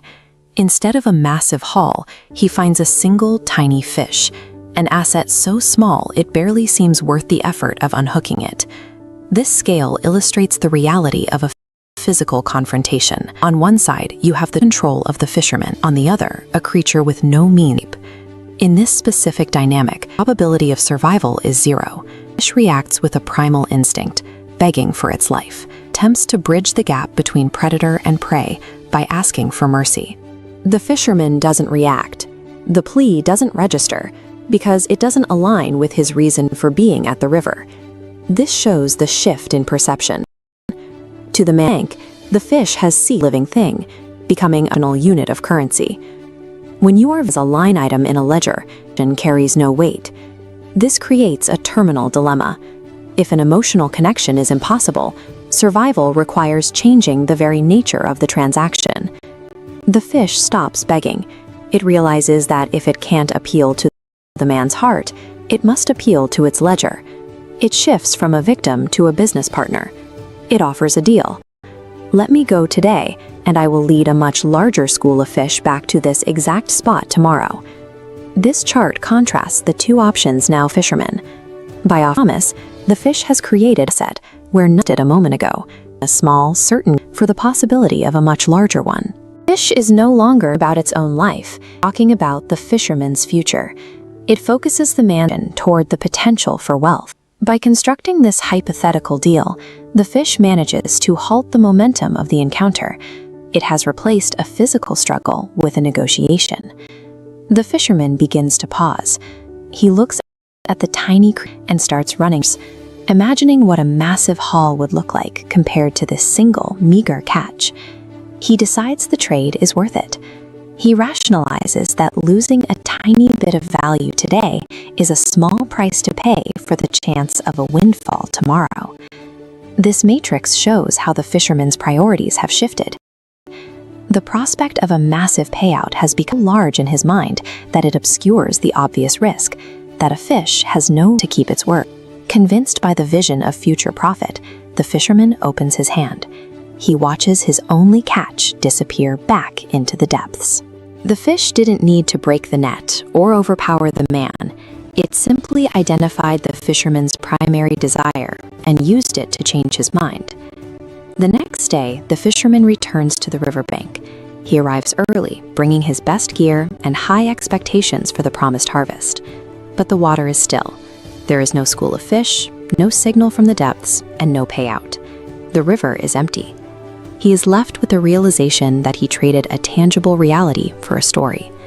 The leverage he thought he held was based on a promise that was never intended to be kept. In the end, the net firm. It was the fisherman's own focus on the next big catch that caused him to open the trap himself. This fable points to a broader reality about how we handle situations where the odds are heavily stacked against us, when physical strength is not an option and emotional appeals fall flat. The only remaining path is to change the terms of the engagement. Survival often depends on the ability to analyze what an opponent values most, and framing your own survival as the only way for them to get it. When you are backed into a corner, the most effective tool isn't necessarily a way out of the trap, but a way to make the person holding the trap want to let you go. True after all, always requires it requires understanding that even the strongest net has a release mechanism if you know when to press. In the village of Jaunpur, there lived a farmer named Hilal. He was a hard-working man, but he lived by a single, inflexible rule. He would not eat anything except. This wasn't a choice shared by his family. His wife Asha spent every day preparing omelets and curries, urging him to eat the chicken or mutton the rest of the void. Hilal's reason purely practical. Meat was and took time.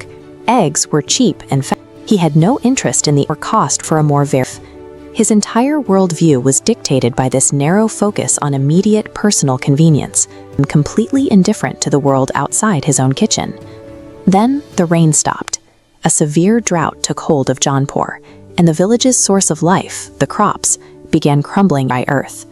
The situation turned critical as the wells dried up and the livestock began to die. The community was facing a total collapse of its food and water supply. But while his neighbors scrambled to find water, Hilal's only concern was the market. The lack of grain meant the supply of eggs had dropped, and he was terrified of losing his one daily comfort. It was a dangerous disconnect. While the village faced an existential crisis, its individuals remained focused on their own minor inconveniences. One afternoon, while Hilal was plowing a field so dry it had turned to stone, his blade struck a hard object. He dug it out to find a large golden pot buried in the dirt. When the pot accidentally slipped and shattered, a blinding light filled the field, and a goddess emerged from the broken shards. She had been a curse, and as a reward for her freedom, she offered Hilal a wish. Whatever he asked for, she promised, down from the sky upon the village. The goddess had effectively handed a man who couldn't see past his own dinner plate the power to dictate the survival of everyone around him. Hilal didn't think about the dry wells or the dying cattle. He looked at the sky and asked for exactly what he had been missing, a rain of ordinary eggs. Almost instantly, eggs began plummeting from the clouds, smashing violently against the hard, parched ground. The villagers, who were desperate for water, watched in confusion and fear as their homes were pelted with food they couldn't even use. Asha was horrified. She confronted Hilal, pointing out the absurdity of his choice. A mountain of eggs would not stop the village from dying of thirst. Clear demonstration that a personal, no matter how plentiful, cannot solve a shared disaster. Realizing he had wasted the opportunity, Hilal tried again. This time, he decided to be practical through greed, asking the goddess for a rain of golden eggs. Gold blanketed the village. Hilal gathered as much as he could carry and rushed to a local goldsmith, certain that his new wealth would solve all his problems. Goldsmith to buy them, because the entire village now covered, the lie had rocketed, the metal essenceless in This was the economic reality of their crisis. Wealth is an illusion if it has no utility. You can hold all the gold in the world, but if there is no water to drink, you are still poor. The village was filled with literal treasure, yet the landscape remained dead, but were still suffering. Looking at the piles of useless gold, Hilal finally saw the cost of his isolation. He had spent his divine blessing trying to satisfy his own needs, while the world around him withered. He realized that his own happiness was tied to the health of the community. If the village died, no amount of gold could keep him safe. Hilal looked to the sky a final time. He did not ask for a commodity or a currency. He asked for life-giving rain to fill the communal ponds and wells. Within moments, a heavy downpour began. Real water hit the cracked earth, rapidly filling the dry trenches and wells with a rushing, clear current. As the rivers filled and the trees began to blossom again, the village returned to life. The crisis ended not through gold, but through a shared resource. The lesson was simple. We only truly secure our own prosperity when we look past our own convenience and act for the welfare of everyone around us. Meet Sonu and Monu. They share the same genetics, home, and parents, but despite these similarities, their daily habits could not be more different. It's Sunday morning, and they each have 20 minutes to use, however, but those hours are empty. These markers represent two looming deadlines: a Monday Hindi test, English project due to at 7 a.m. on a day off. The evening feels a lifetime away. It's easy to feel like time is an infinite resource, making those future deadlines seem less like a priority and more like a distant problem. This Sunday isn't just a break, it's a test of how they handle that freedom. The choices they make in these next few hours will directly shape the stress levels and results they face when Monday morning arrives. Sonu starts his day with a clear plan. While the house is quiet, he settles onto the living room couch and begins his Hindi prep immediately. He's choosing to pay effort cost. The hardest task away while he's still fresh, he clears his genuine rest day. Manu is awake and active, but his energy is focused elsewhere. He's already outside, caught up in a neighborhood cricket game, and quickly burning through his morning. When his mother reminds him about the test, Manu dismisses the concern. To him, the day is long enough to fit in everything. He views later as a time when he'll magically be more motivated to study. By noon, both boys have used 6 hours. Sonu has completed his revision and has the rest of the day to relax guilt-free, while Manu is already tired and hasn't even opened a book. Their father, Mohit, steps in with a reminder. Work doesn't go away just you ignore it. It only gets to do as the day wears on. Sonu takes the advice to heart. With his Hindi revision finished, he has the mental space to move on to his next. He uses his momentum to start and complete his English project, turning a complex task into a finished one while he still has the light of day. Meanwhile, Monu is back inside, but the books stay closed. He's opted for the television, choosing the easiest distraction available rather than the work he knows is waiting. When his friends call for him again, he finds it impossible to say no. Without the anchor of a finished task, his attention is easily pulled toward more play. To justify his choice, Monu begins the scale of responsibility. He tells his mother that his mostly a matter of shifting to something he doesn't have to feel out what he is. And sets, Sonu's a finished, decorated project. He's a week ahead before it evens. But Monu home in the dark, exhausted, washed. He's run out of, and the mountain of work to do is now too blind in a single night. Monu didn't just have a day. He spent hours on things that help his goals, leaving with no time left when it mattered most. Monday morning brings the reality of their choices. Sonu's preparation shows in high marks, while Monu is left with a failing grade and a very teacher. At home, the gap between their results is impossible to ignore. Parents sit them down to look at what happened over the weekend. Even now, Monu tries to defend himself, insisting that he had a streak of bad luck with the test. But look at the truth chart shows exact link hours spring score. So luck was just the result Sunday morning. He explains that luck isn't something that just happens to us. It's all we create, manage our time, and for the opportunity. Looking at marks on his paper and the chart on the screen, was silent. For the first time, no excuse. He can see the difference between him and his brother wasn't luck, was the clock. Real progress doesn't come from waiting for the pro.